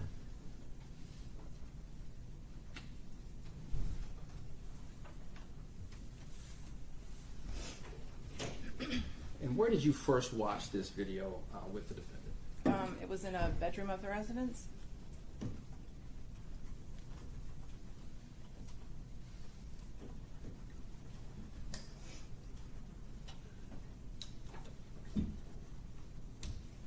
Are you going to show I'm the going to show the video at video. this time? Yes, Your And this is the exhibit number 38 that's already been admitted, is that correct? Correct, Your Honor. All right, let me see, the clerk is going to get it up on the larger screen. How long is the video? It's a few clips, Your Honor. Maybe no more. Total combined, maybe about 5 minutes. Oh, okay. Yeah. We're not talking. No, there's individual Okay, relevant very good. portions. I don't intend to play the whole thing for the court. Okay, thank you. And Mr. Lustig, you've already seen. I have. Okay. Thank you.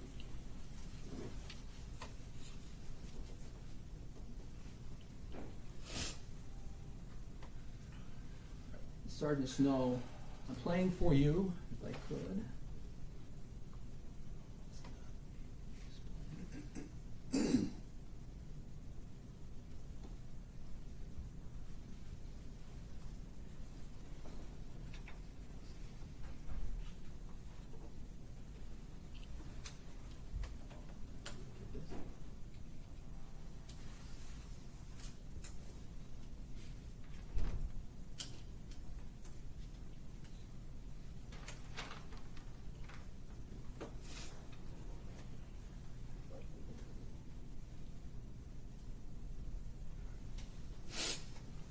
showing you, in part, what's been admitted as People 38, a clip here.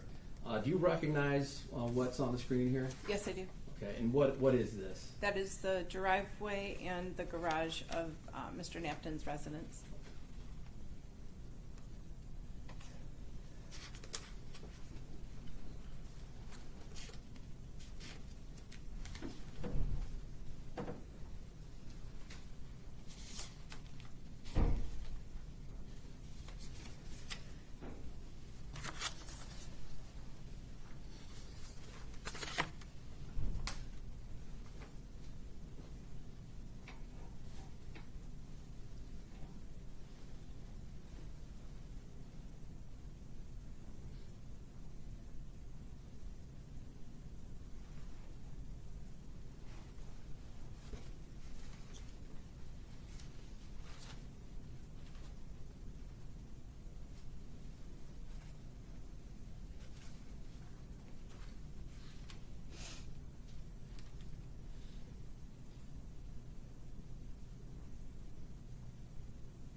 Right there. Sergeant Snow, does that accurately reflect what you observed at Mr. Knapton's house on July 8th? Yes, it does. Last year? I know this one doesn't have sound, but did you hear sound on the video that he showed you?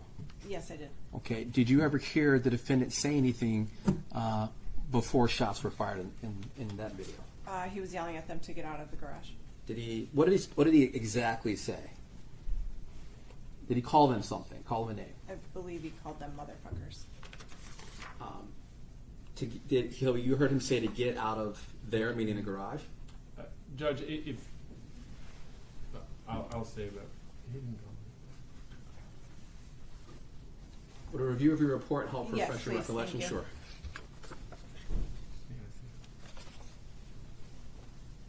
Thank you. Just look up once you've refreshed your recollection. Thank you. All right. And did you hear him say anything prior to shooting? Yes. And Get what the did fuck he out say? of there, motherfuckers. Excuse me, I cut you off. I'm sorry. Can you say that again? Get the fuck out of there, motherfuckers.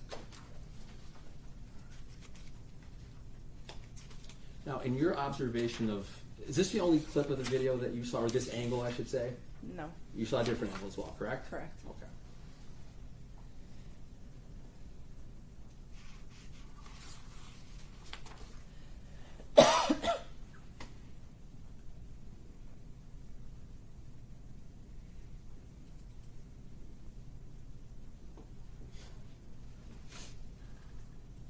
All right. Is this the angle we're talking about as well? Correct. Okay.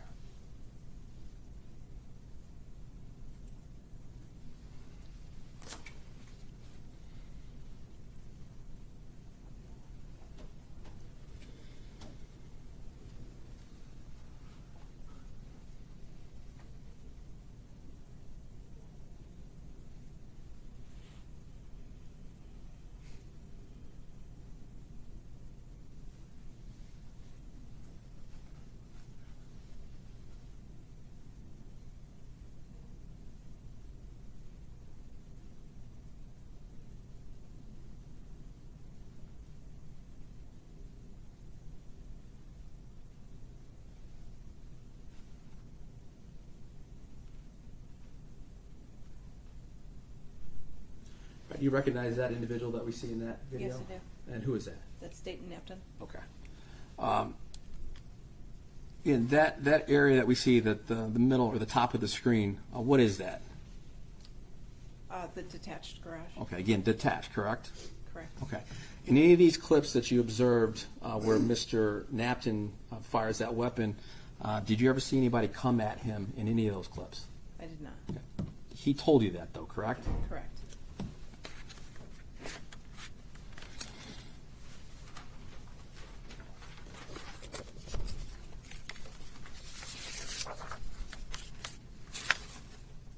All right, so after you had been, actually, I have another clip right here. I think it has this sound.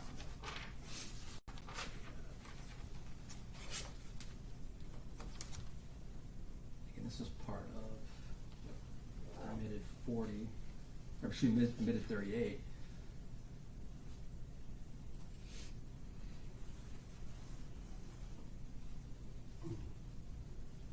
And this one has sound. Again, this is that same clip that we observed earlier, is that correct? Yes, it is. Into the garage.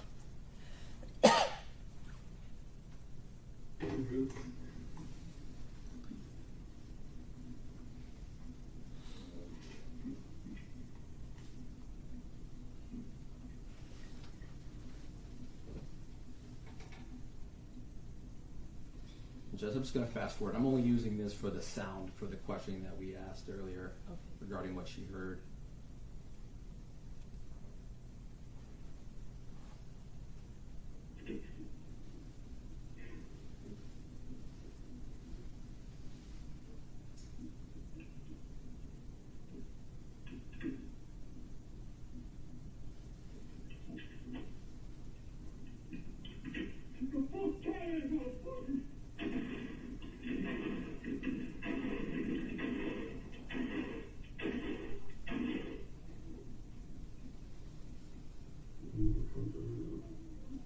And again, that's what you had observed there at Mr. Knapton's house. Correct. With that sound? Okay. Just to clarify that. Now, after you had been notified and observed this, did you then survey the scene for potential evidence? Yes, I did. I want to show you a couple of photographs. Look at People's Exhibit number 13. That door, do you recognize that door right there? Yes, I do. And what door is that? That is the north door that would go into the garage. Now, there's a little strip there kind of in the middle. What is that? That is a measuring sticker. Okay. And do you know what it was measuring at that time? What area it was measuring? Yes, there are entry marks into the garage that were presumed to be firearm ammunition. A little closer. Yes. Bullet entry? Yes. Okay. Would that indicate to you that bullets were shot into that garage from there? Yes. Through that door? Okay. Looking here at People's 18, what is this a photograph of? Those are placards near ammunition. I won't go through individually, we've already done that, but I do want to show you People's Exhibit number 27. What do we see here? That is the east side of the garage. Okay. And was it in that condition when you got there, if you recall? I don't recall. Okay. But that's the garage in question? Correct. Okay. All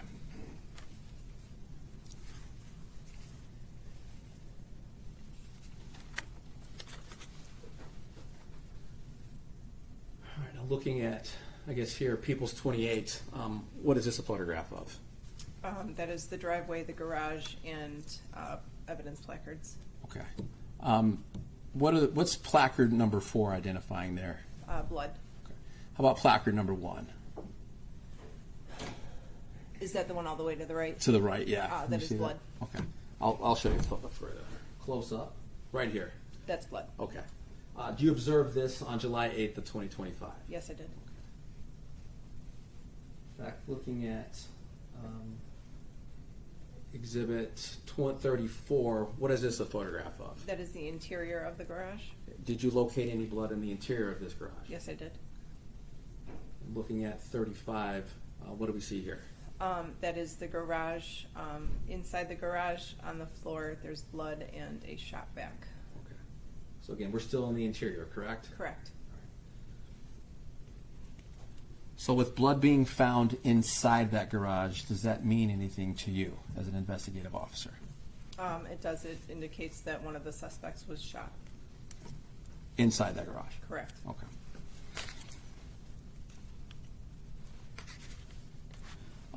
Did you do anything as it relates to any evidence collection or processing of the scene there at 9809 Mandan? I did. Okay, and what, if you could tell the court, what did you do? I did collect 4 swabs of blood, 1 from the residence, 3 from the roadway, I could also follow the blood trail along a path that led over to a different location on Mandan. Okay. Did you collect any blood from the floor of this detached garage? Excuse Yes, me. I did. Okay. Would it be this blood we're seeing in this photograph? Yes. Okay. Was that were those swabs that you did of this blood, were they collected and turned over to someone? Yes, Detective Swallow. Okay. And what is the purpose of swabbing blood like this? What was the purpose of that? It's evidence collection. Okay. So they were turned over to Detective Swalwell? That's correct. Okay.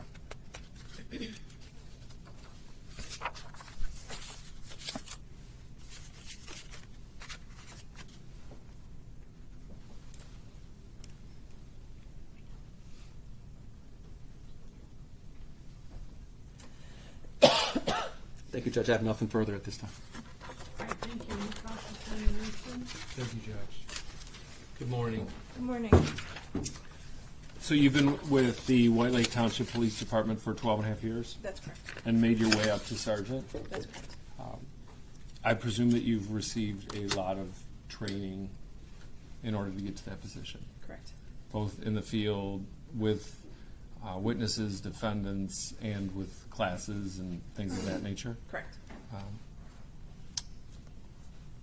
Do you feel that you're a pretty good evaluator of people and whether they're telling the truth or what their general emotions are from your perspective? Yes. And this is not the first time that you spoke with Dayton that you explained to Mr. Polanco. Correct. You were both the officer, the school resources officer at Lakeland High School, Correct. as well as you've been to that address before and had complaints at that address before. Is that correct? I don't believe that I had not been to that address for a prior complaint. But you're aware and you were involved in cases that were prior incidents that Correct. arose from that address. That is correct. In fact, prior breaking and enterings That is correct. to take what ended up being motorcycles, correct? That is correct.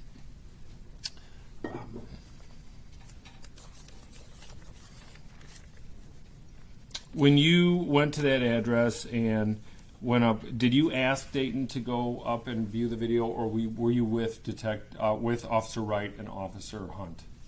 I was speaking with Dayton about what happened, and he said that it was on the video, and I clarified that he had video. He said yes, and he said that he would show it to me. And so then we went into the room, and he showed me the video. Was your feeling at that point in time that you know him, you have a relationship with him, and you would investigate further, and he was comfortable with you, so you guys just went upstairs and looked at the video together? Correct. It wasn't upstairs, though. It was on the same level. Oh, the bedroom's on the same level? That's correct.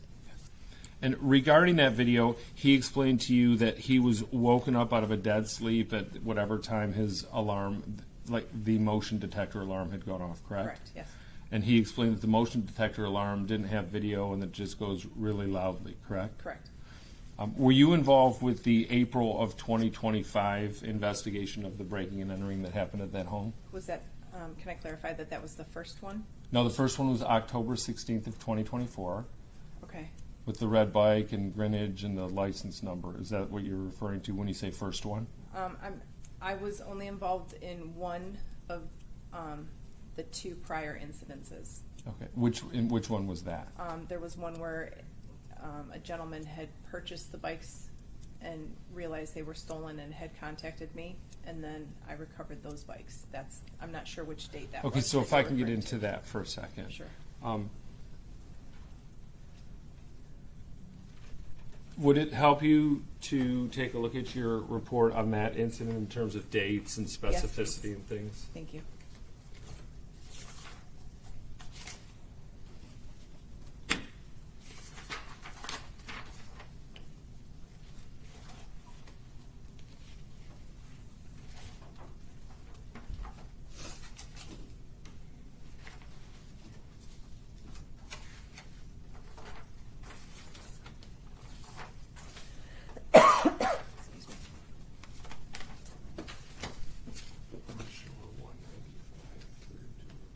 Judge, may I approach the witness? Yeah, are you refreshing her recollection Yes. to the current, No, through a current? to the first break-in.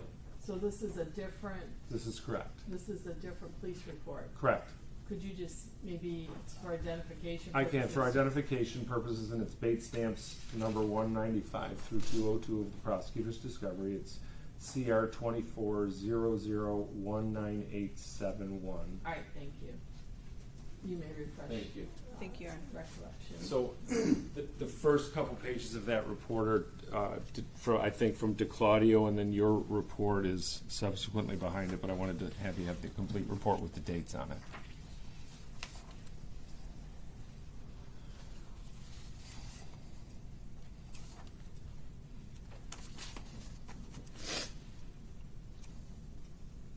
And you can just look up whenever it refreshes your recollection.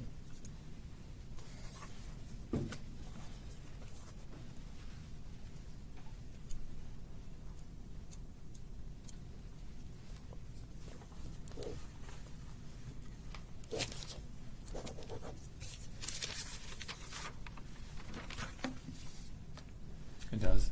Yes, Thank you. Well, let me ask the thank you. question. You're welcome.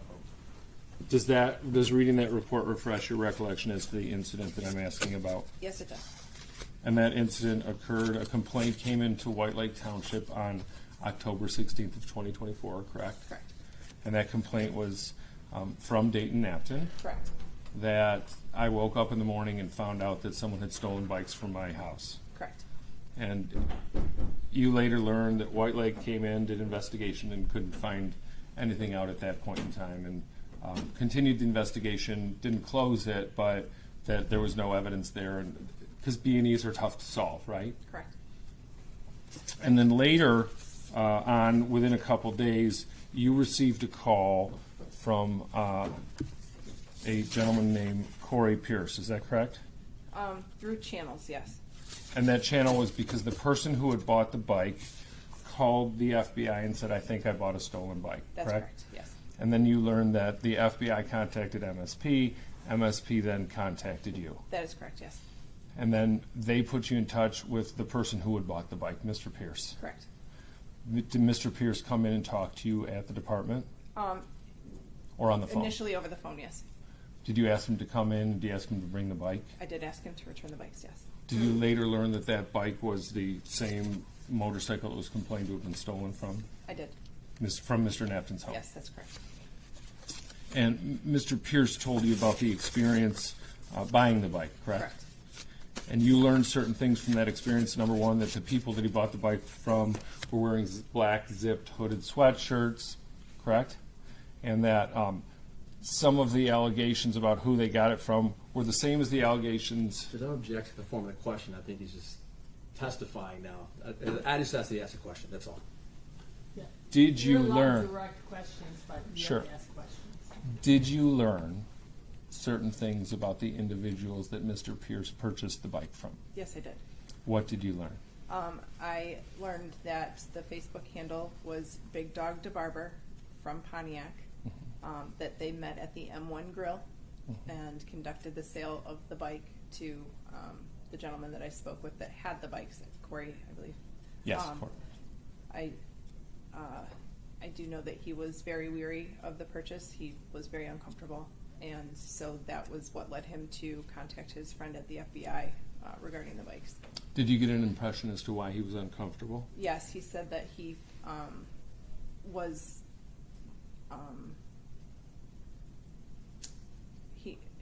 He mentioned that he felt pressured into the buy. He was going to walk away and then chose not to. He felt uncomfortable about the presence of the gentleman around him in Pontiac. So whoever Big Dog DeBarber is, along with the people there, he did find it odd that upon making the purchase, Big Dog DeBarber handed cash immediately to two of the people that were there with him, and then they left when Corey loaded the bikes into the truck. And one of the people, did you learn that one of the people who gave the bike, that Corey had wanted the identification so that he could register the bike? Yes. And he received that identification? Yes, he did. Who did that identification register back to? I don't recall. Would it help if you looked at your Yes. report?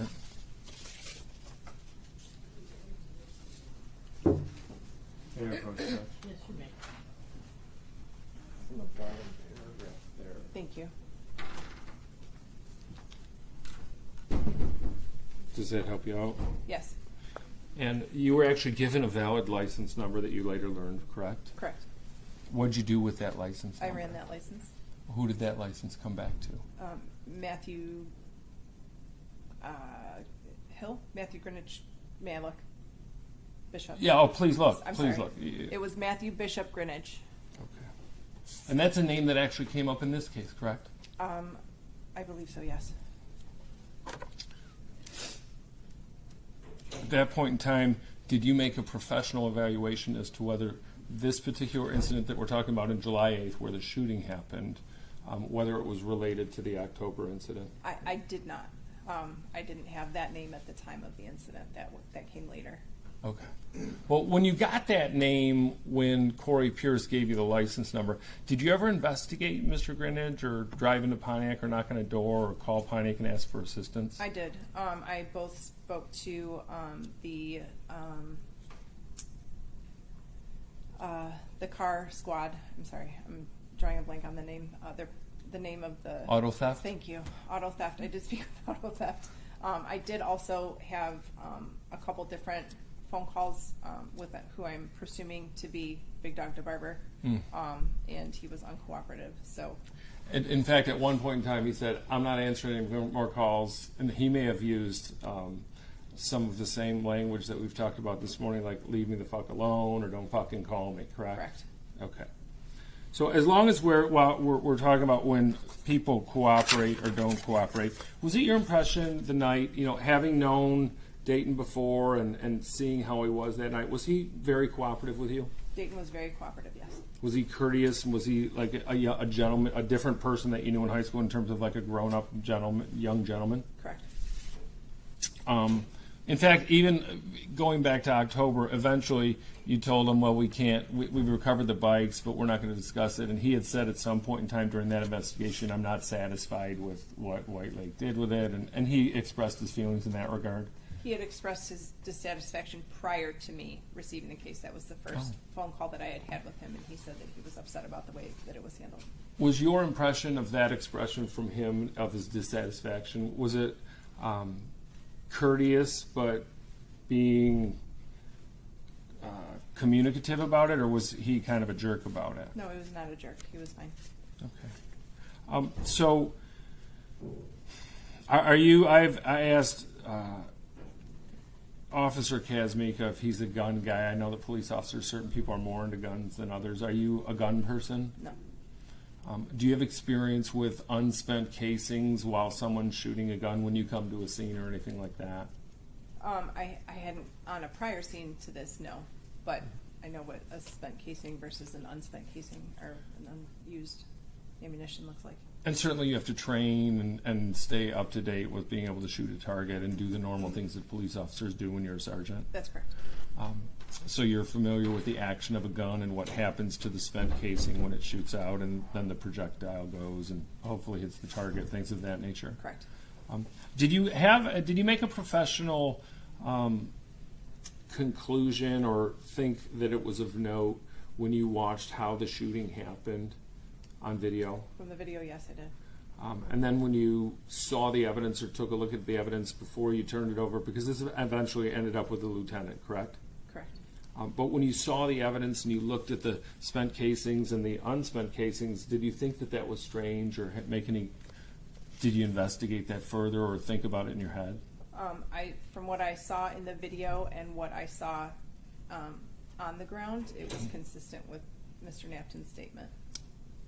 Which was That he was shooting. While he was shooting the firearm, he was also racking it at the same time. So he was pulling the trigger and racking the firearm simultaneously. And based on like your training and what you know about guns, professionally and personally from having to train, that's not how you shoot a 9mm, is it? Correct. That is not how you shoot a 9mm. Because a semi-automatic handgun has a slide on the top, correct? Correct. And it has a trigger. Correct. And after the first bullet is in the gun, after it's racked one time and the slide is moved back and forward, the bullet is pulled up into the gun, correct? Yes. And then a semi-automatic is based on I can just keep pulling that trigger without racking it, and the rack is automatically acting to pull the bullet up, correct? That is correct. Did you think it was strange that he was racking it? Yes. Did you attribute that to anything in particular? Fear. Okay.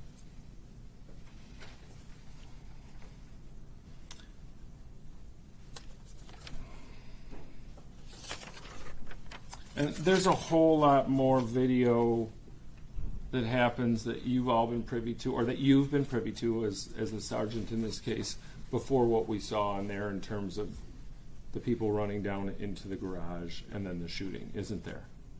Yes. In fact, it's kind of unnerving, isn't it, to watch it? Yes.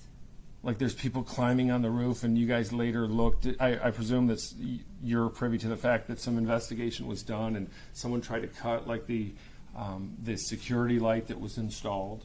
That part I have not seen. Okay. But you saw people jumping off the roof and looking around and making sure no one was outside, obviously, or what indicated to you that that's what was going on. I have only seen the video that was displayed here. I have not watched any of the additional video. You did not watch the previous videos that occurred? No. Would that be the custody of, or the job, if appropriately done, of Lieutenant Swalwell? That would have been, Detective Swalwell would have been the detective in charge. He would have viewed the entire video. So you didn't view any of the other stuff? I did not, no. But when you were in your report, and it seems like it's very fair treatment of Dayton, I believe that your words were something to the effect of, oh, you have my report. May I approach? Yeah. Thank you.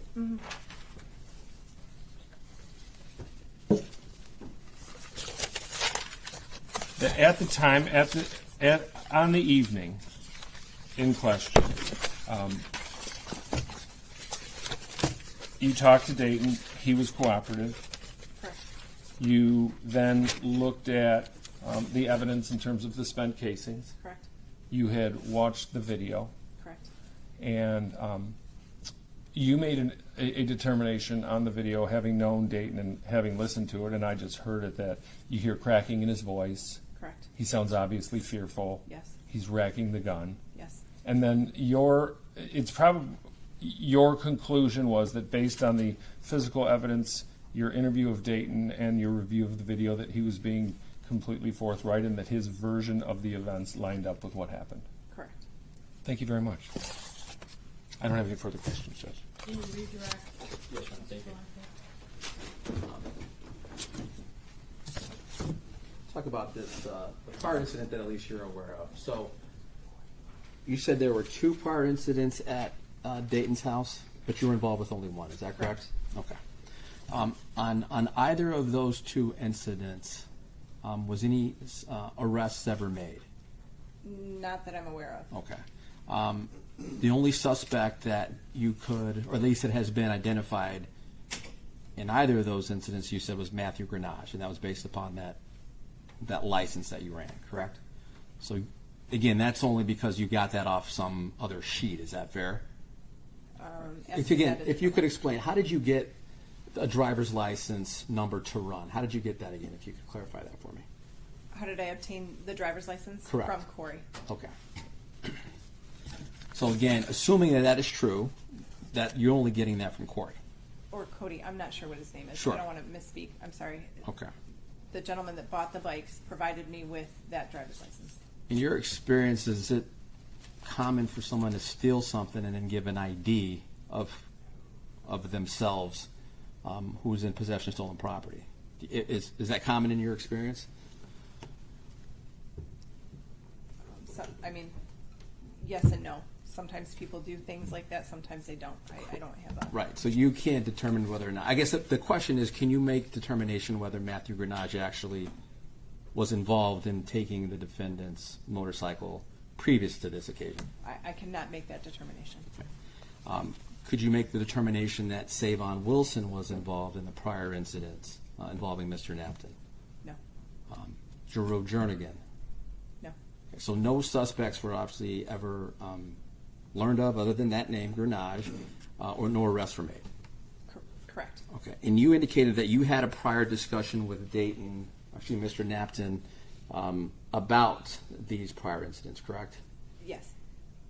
And you said that he expressed to you that he was unhappy with White Lake's handling of it. Is that fair? Correct. Right. Or he informed her, excuse me, that he was No, before he dealt with her, because I don't think he was unhappy with. Let me ask you. Sure. Explain that situation. So the case was being handled by the initial officer, then the detective bureau. I spoke with Dayton after those two things had occurred. Correct. And he had then at that time voiced his displeasure with the investigation. Okay. So again, after having spoken to them, he'd expressed that to you. That's correct. Okay. And again, no arrests were ever made from that incident. Not that I'm aware of. Okay. Now, when you're talking to him on July 8th of last year, I want to go to that date now, moving forward. You obviously saw him come out of his house and proceed to shoot. Did you ask the defendant if he had called 911 prior to shooting? No, I did not. Okay. Did you come to learn whether or not he had called 911 before he went out and started shooting? I believe he called after. Okay. So it was after he shot. I believe so, yes. Okay.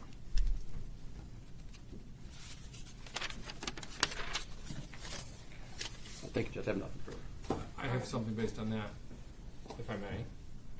All right, it's out of order, but I'll allow questions. Well, Mr. Polanco just asked you whether Dayton called 911 before or after the shooting, right? Yes, he did. But actually someone else called 911 before the shooting. Isn't that correct? Can you clarify what you mean? A call came in from a female that said at this address on Mandan, the address that we're talking about, that said someone's breaking into our garage and my boyfriend went outside to make a loud noise, but they're here right now. That could be correct. I do not know who made the call. I Sure. was not privy to that information, and Sure. I did not check the notes to see who the caller was, so I do not know the answer to that. And then Dayton had called 911 on his own to advise, hey, shots have been fired and my house was robbed. I do not know that information. Okay. Thank you. All right. Sergeant Snow, thank you for your testimony. You may step down. Thank you, Honor. May the sergeant be excused. No, certainly. Thank You you. may be excused. Thank you for your testimony. Thank you. Any additional witnesses at this time? For today's hearing, Your Honor, we have no further witnesses. And we will proceed with the two additional on April 16th. All right. The court will adjourn this hearing for today, and as stated on the record, we already have a new date. This matter will be continued to April 16 at 3 p.m. I believe everybody's calendar has been cleared for that. Is there anything else at this time? No, thank you very much. Nothing from the people, Judge. Thank you. Mr. Knapton is in compliance with his bond conditions. This bond does continue. Thank you, Judge. All right, thank you. Here, may I approach and retrieve the exhibits for now? Yes, you may. Thank you, Judge. Judge, may I approach with Mr. Polanco before? Yes.